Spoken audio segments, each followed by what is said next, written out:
Exercise ये 6.1 है और चैप्टर का नाम है अवकलज के अनुप्रयोग।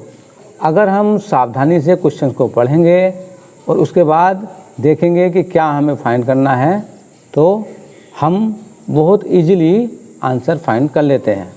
अब इस एक्सरसाइज में थोड़ा ये देखना होता है कि जो परिवर्तन है यानी कि चेंज होता है कि जैसे रेडियस का चेंज है या एरिया का चेंज है या वॉल्यूम का चेंज है, तो रेडियस, एरिया या वॉल्यूम का चेंज किसके सापेक्ष हमें प्राप्त करना है। तो जैसे हमें फाइंड करना होगा टाइम के सापेक्ष तो dr/dt, या जैसे आयतन का परिवर्तन निकालना है हमें त्रिज्या के सापेक्ष तो dv/dr लिखेंगे।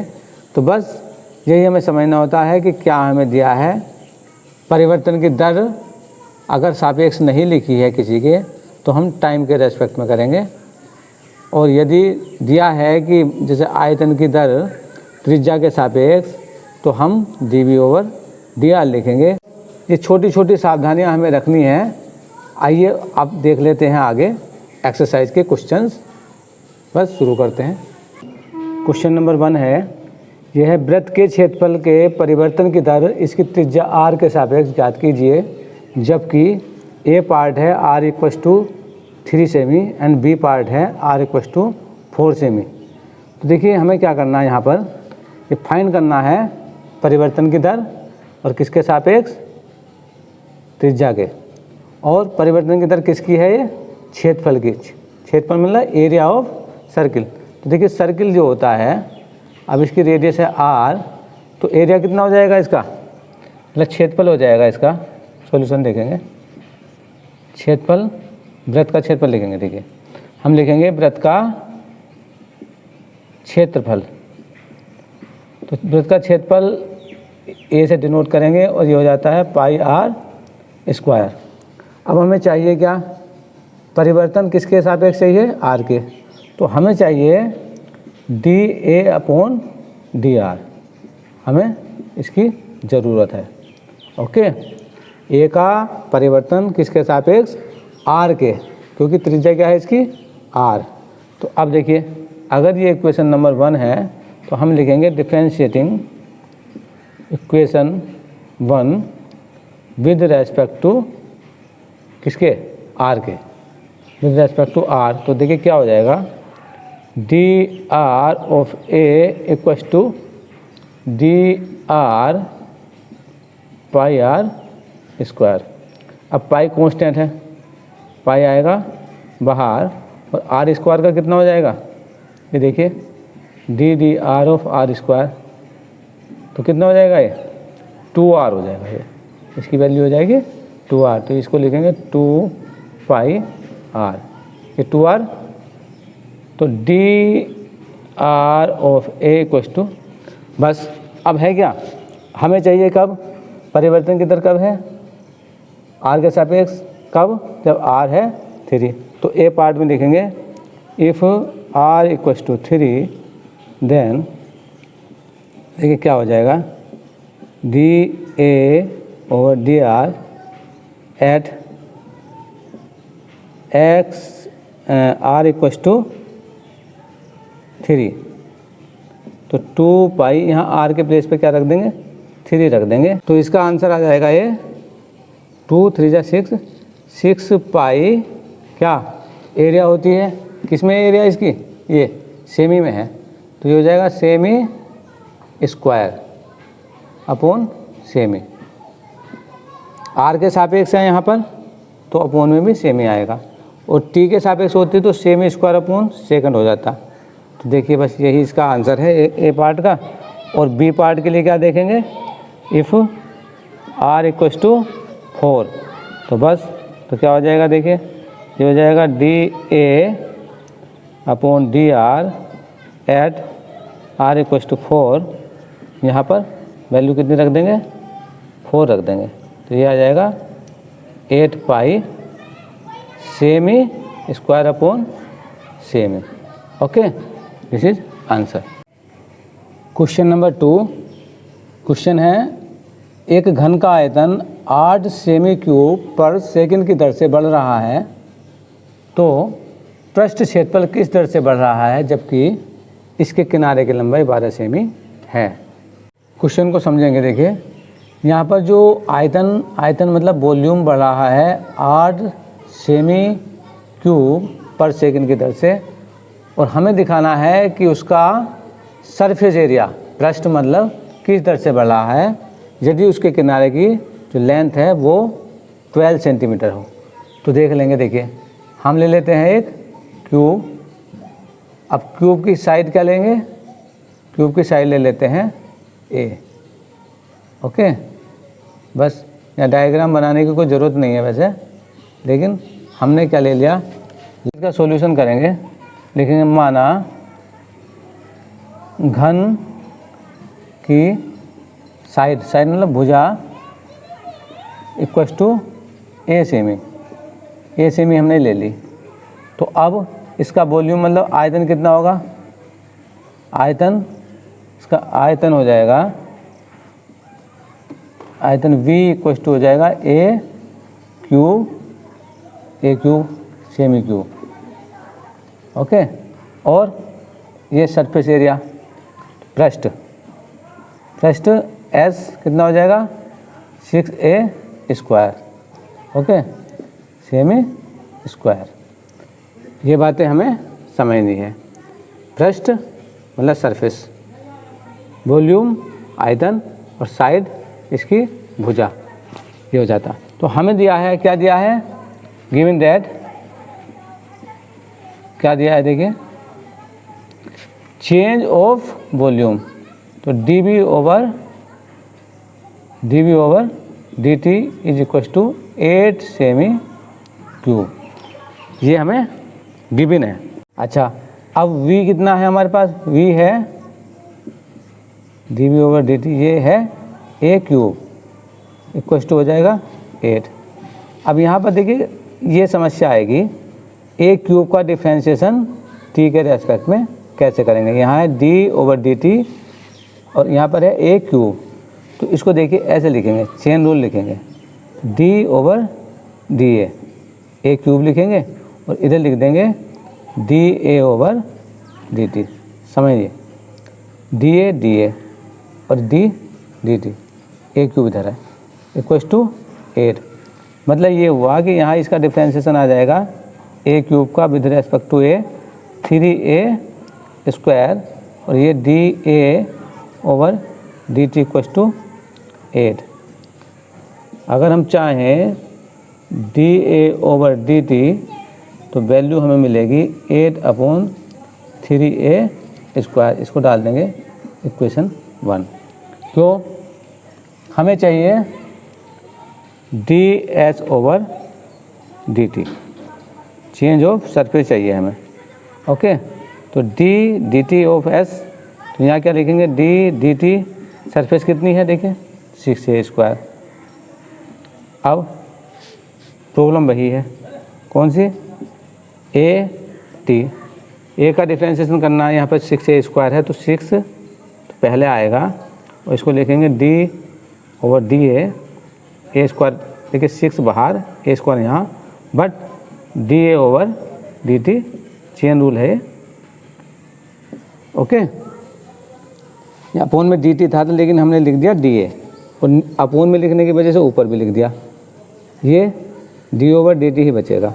अब 6a स्क्वायर का डिफ्रेंशिएशन कितना हो जाएगा? 2a, और ये वैल्यू कहाँ से? From equation 1। तो ये पुट कर देंगे, ये कितना आएगा? 8/3a square. इसको कैलकुलेट करने के बाद देखिए, कैलकुलेट करेंगे 2 टाइम्स कैंसिल हो जाएगा, और यहाँ पर a कैंसिल हो जाएगा a स्क्वायर से, तो a बचेगा यहाँ पर, और ये आएगा 32/a। अब a क्या है? a is the side of cube. घन की जो भुजा है वो a है, और इसका मान है 12।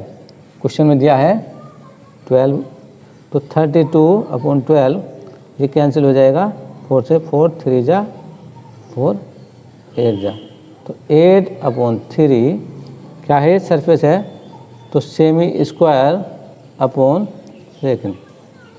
तो 8/3 सेमी स्क्वायर अपॉन पर सेकेंड ये चेंज हो जाएगी इसकी सरफेस। यही हमारा आंसर है। क्वेश्चन नंबर 3, एक वृत्त की त्रिज्या समान रूप से 3 सेमी पर सेकंड की दर से बढ़ रही है। ज्ञात कीजिए कि वृत्त का क्षेत्रफल किस दर से बढ़ रहा है जबकि त्रिज्या 10 सेमी है। तो देखिए समझेंगे इसे। वृत्त की त्रिज्या मतलब सर्किल, अब ये रेडियस है इसकी इंक्रीज हो रही है और समान रूप से बढ़ रही है। तो इसका मतलब हमें क्या गिवन है, dr/dt गिवन है। Change of radius with respect to t, change of radius r है ना, तो ये वैल्यू कितनी आ गई 3। ओके, ये हमें गिवन है। और इसके साथ में हमें फाइंड क्या करना है, ज्ञात कीजिए कि वृत्त का क्षेत्रफल, क्षेत्रफल क्या होता है, इसका एरिया कितना होता है a। तो हमें क्या निकालना है, dA/dt हमें फाइंड करना है। ओके, समझ लीजिए। अब यहाँ क्या है, त्रिज्या इसकी r, ओके, क्षेत्रफल इसका a। अब चलते हैं आगे, तो ये गिवन है। अब हमें फाइंड करना है dA/dt। तो a होता कितना, a होता है πr²। तो देखिए हमें फाइंड करना है dA/dt, तो हम करेंगे dt, a की वैल्यू रखेंगे πr²। अब पाई आएगा बाहर, dt ऑफ r²। ये देखिए r² का डिफ्रेंशिएशन करना है विद रेस्पेक्ट टू t, तो बस यहाँ पर चेन रूल का यूज करना पड़ेगा। तो देखिए t के प्लेस पर क्या लिखेंगे, r लिखेंगे। अब r², यहाँ लिखेंगे dr/dt। बस यही यहाँ समझना है, d/dt को लिखेंगे d/dr r², और यहाँ dr लिखकर dt लिखेंगे। अब नेक्स्ट देखेंगे, ये वैल्यू कितनी आ जाएगी, ये वैल्यू आ जाएगी पाई, तो यहाँ लिखेंगे ये आ जाएगा 2r, r² का r के रेस्पेक्ट में 2r आएगा। और ये dr/dt ये हमें गिवन है, लिख सकते हैं, इसे इक्वेशन नंबर 1 लिख सकते हैं। तो यहाँ पर ये वैल्यू है हमारी 3, गिवन है ये। ओके, तो ये आ जाएगा 6πr, क्या, चेंज ऑफ एरिया। अच्छा, तो ये dA/dt 6πr है, बट इफ़ यहाँ लिखेंगे इफ़ r = 10, तो क्या हो जाएगा, dA/dt = 6πr, r के प्लेस पे क्या रख देंगे, 10 रख देंगे, ये हो जाएगा 60π। और क्या है, ये एरिया का चेंज है, एरिया किस में है, सेमी स्क्वायर। और ये क्या है, टाइम, तो टाइम लिखेंगे सेकंड, तो सेमी स्क्वायर पर सेकंड इसकी यूनिट हो जाएगी 60π सेमी स्क्वायर अपॉन सेकंड, ये आंसर आ जाएगा। क्वेश्चन नंबर 4, एक परिवर्तनशील घन का किनारा 3 सेमी पर सेकंड की दर से बढ़ रहा है। घन का आयतन किस दर से बढ़ रहा है जबकि किनारा 10 सेमी लंबा है। तो इस क्वेश्चन में समझिए हमारे पास क्या है, एक क्यूब है और क्यूब की साइड हम मान लेंगे a। अभी लास्ट क्वेश्चन में भी हमने क्यूब का क्वेश्चन किया था, a साइड उसको माना था। अब बाद में पुट करेंगे a की वैल्यू 10 लास्ट में। अभी क्या है कि ये जो साइड है इसकी, ये किनारा है, ये 3 सेमी पर सेकंड के दर से बढ़ रहा है।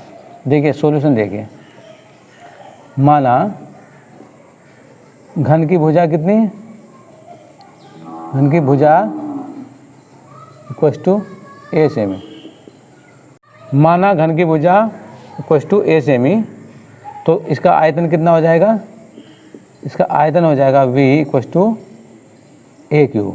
ओके, सेमी क्यूब आ जाएगा ये। अच्छा, अब हमें क्या गिवन है, तो दिया हमें ये है कि d/dt ऑफ a = 3। क्यों, a क्या है, a इसकी साइड है और इसका जो परिवर्तन है इसका जो चेंज है वो हो रहा है 3 सेमी पर सेकंड की दर से।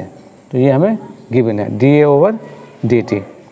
अच्छा, अब हमें जो फाइंड करना है हमें आयतन किस दर से बढ़ रहा है, आयतन किस दर से बढ़ रहा है।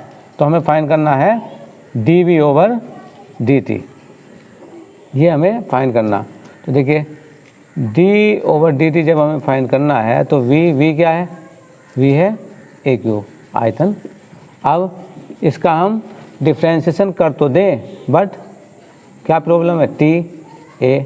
तो हम यहाँ यूज करेंगे चेन रूल, a³ लिखेंगे यहाँ लिखेंगे dA/dt। अब देखिए ये a³ कितना आ जाएगा, इसका मान आ जाएगा 3a² और dA/dt इक्वेशन नंबर 1 इसको लिखिए। तो फिर हम इक्वेशन 1 लिख देंगे 3। अब ये आएगा 9a²। अब लिखेंगे यहाँ इफ़ क्या a कितना दिया है 10 सेमी। तो 10 सेमी जब इसे गिवन है हमारे पास तो dV/dt कितना हो जाएगा 9 और यहाँ पर रख देंगे 10। ये हो जाएगा 9 × 100 = 900 क्या है सेमी क्यूब पर सेकंड, क्योंकि टाइम के रेस्पेक्ट में ना। तो 900 सेमी स्क्वायर पर सेकंड इसका आंसर आ जाएगा।